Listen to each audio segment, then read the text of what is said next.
ছাত্র পড়তে পড়তে পড়তে পড়তে যখন সে ভার্সিটিতে চলে যায়, ওই ভার্সিটির ছাত্রটা কখনো ক্লাস 1 এসে শুরু সরায় পড়বে না। পড়বে, আসবে ক্লাস 1 এ আসবে। কেন আসবে? পড়ানোর জন্য, শিখানোর জন্য, নিজে শিখার জন্য না। তো কালাচাঁদের কাছে প্রশ্নটা ছিল এটা অনেক উপরে। এখন আমার রসা কাকা যাই কয় আসলে মাতালকে ভালোবাসে, তো এজন্য আমি ওকে ভালোবাসি। একটা জিনিস খেয়াল রাখবেন কাকা, কোনো কথা বলার আগে যে আপনার কোনো কথা, কারণ চিরকাল আপনিও বেঁচে থাকবেন না, আমরাও বেঁচে থাকবো না। আমি মরে যাওয়ার পরে আমাকে যেন মানুষ বলে লোকটা খুব ভালো ছিল। কবি বলেছে, যেদিন তুমি এসেছিলে ভবে, তুমি একা কেঁদেছিলে আর হেসেছিল সবে। এমন জীবন তুমি করিবে গঠন, মরণে হাসিবে তুমি, তোমার জন্য কাঁদিবে ভুবন। কিছু কিছু মানুষ আছে দুনিয়া থেকে চলে গেলে তাদের জন্য পরাণ টাকা দেয়, তাই না? আর কিছু কিছু মানুষ আছে মরে গেল আল্লাহ মরছিল আসছে। আমার জীবনটা যেন ওই রকম না হয়। একটা গান শোনেন, এই কথাটা কখনো যেন আমার মুখে না আসে যে গানটা গাইলাম এরপরে খারাপ একটা গান গেয়ে পাবলিকে তো বুঝা দেবো আমি গান করার পরে হ্যাঁ কি গাইতেছে, আমি কি গাইতেছে, তাই না? একটা মানুষকে ছোট করা, নিজে যাকে বড় বলে বড় সে নয়, লোকে যাকে বড় বলে বড়ই সে হয়। যেহেতু অলির দরবারে আসছি, তো এই দিকটা যেন আমাদের একটু খেয়াল থাকে। ধন্যবাদ।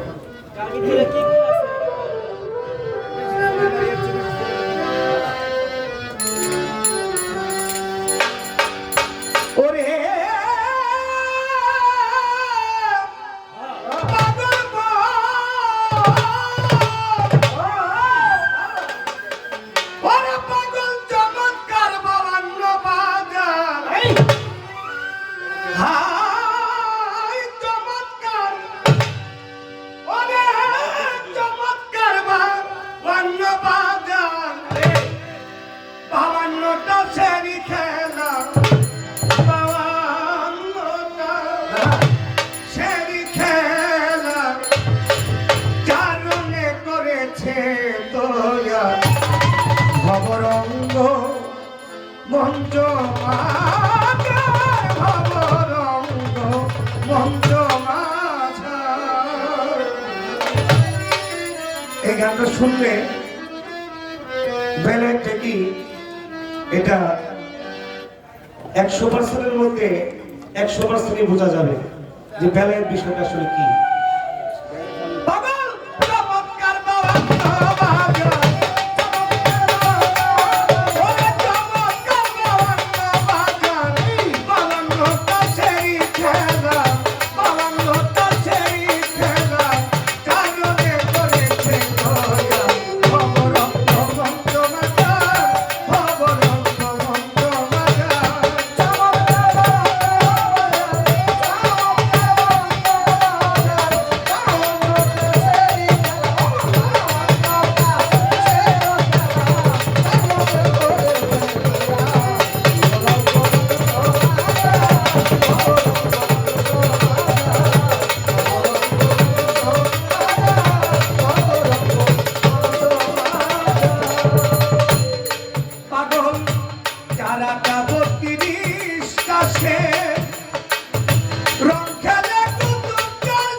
বাগানে, একের বাগানে যখন আলিফে আল্লাহ বেরূপে ভক্ত মোহাম্মদ, ওই ফুলের এত জৌলস, এত সুবাস, এত গন্ধ। আলিফ গিয়েছে বাবা ওই মধু খাওয়ার জন্য, কিন্তু ফুলের এতই গন্ধ, এতই জৌলস, এতই প্রেম, এতই মহব্বত। আলিফ মধু খাইব কোন শুন বাবা, আলিফ নিজে গিয়া লোকটা ঢাইলে দিয়েছে ওই বের করতে। এখন লোকে কয় আলিফ খালি বের নিছে এক লোকটা। এই যে লোকটা, এই লোকটাটাই হচ্ছে আমার বেলায়েত। সেই বেলায়েতটাকে আমার মাওলা আলী মসজিদ কোষাক কি বলেছিল যে তোমরা যে কোরআন পড়ো সেই কোরআনের জননী হচ্ছে ফাতিহা। ফাতিহার সার সংকেত হচ্ছে বিসমিল্লাহির রহমানির রহিম।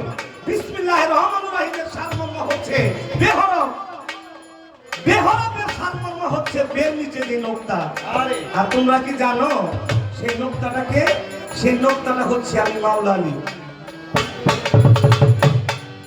ওই যে গিয়ে ভক্তি দিয়েছিল আলিফের পদতলে বের ভক্ত মোহাম্মদ যখন ভক্তি দিয়েছিল ওই এশকের জোরে, মোহাম্মতের জোরে, সেই মধুটাকে যখন বেরূপের ভক্ত মোহাম্মদ এটা আস্বাদন করেছিল, ওই দিন থেকে বেলায়েতপ্রাপ্ত হয়ে গেছে।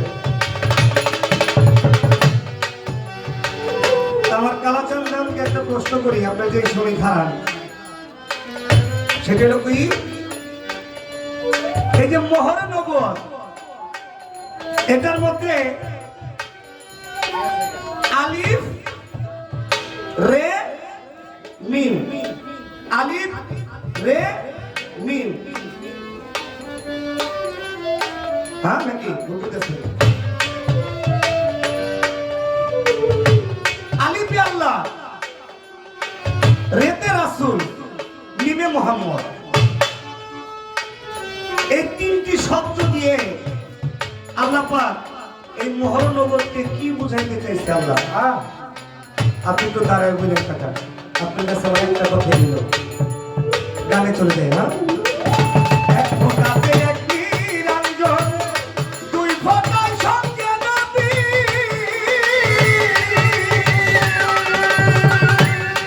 ও আরেকটা কথা তো ভুলেই গেছি, রসাকারের মধ্যে তো আমি প্রশ্ন মস্ত দাঁড়াদারি না। আরে বাবা তুমি যদি প্রশ্ন মস্ত দাঁড়াদারি না হো তাহলে যারা প্রশ্ন জানে এগুলোকে জোয়াও দিলি না। পাগলামিতে সার নাই, চলার বাড়ি সার এটি করে না কখনো। পাগলে প্রেম না, প্রেম মাতাল কবি রাজ্জাক দেওয়ান সে মারলেও ভালো লাগতো, কি তার মায়ের মধ্যে একটা প্রেম ছিল। এখন যদি দাঁড়ায় বলি যে একটা পালার গান গাই, এটা কৃষ্ণের একটা গান গাইও, খারায় তোমার বাগাই তার বাবা থাক। এদিকে আর কইলাম না, আজকে কষ্ট পাইছি অনেক। আমি 2-3 বছর যাবত এখানে আসি, এই আসলেই দেখি পাগলামিটা করে। আমাদের এখানে বাইরে নিয়ে আসি না, মহব্বতে আসি, তারপর যদি কষ্ট পাই ওকে খারাপ লাগে। এগুলো করো না আমার। এক ফোঁটাতে এক নিরঞ্জন, দুই ফোঁটায় সঙ্গে নবী। তিন ফোঁটাতে আকাশ চূড়াতে বানাইলেন আদম শফি। চার ফোঁটাতে হাওয়া দামে, পাঁচ ফোঁটায় পাক পাঞ্জাতনে। চার ফোঁটাতে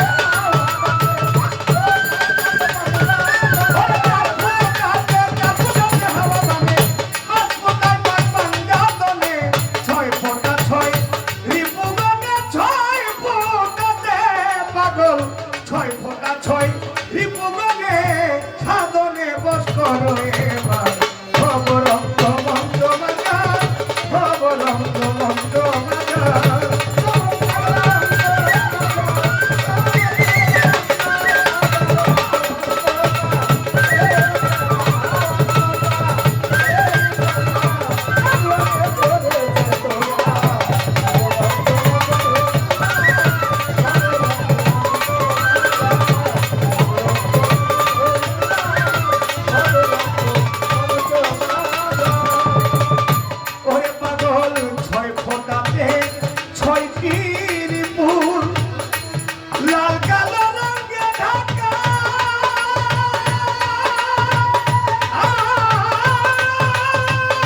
ফোটাতে সাধ্য যোগের দরজা বন্ধ করতে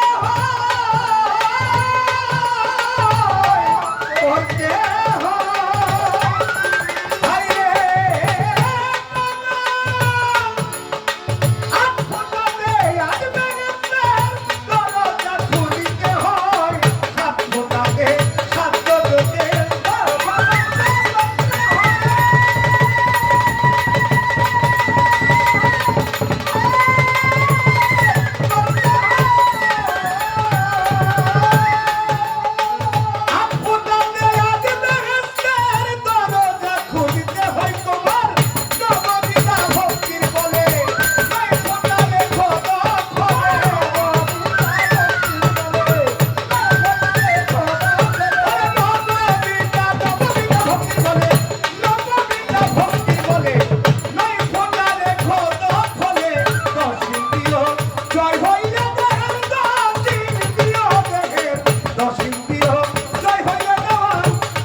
এই দুনিয়াটা একটা ভবরঙ্গ মঞ্চমা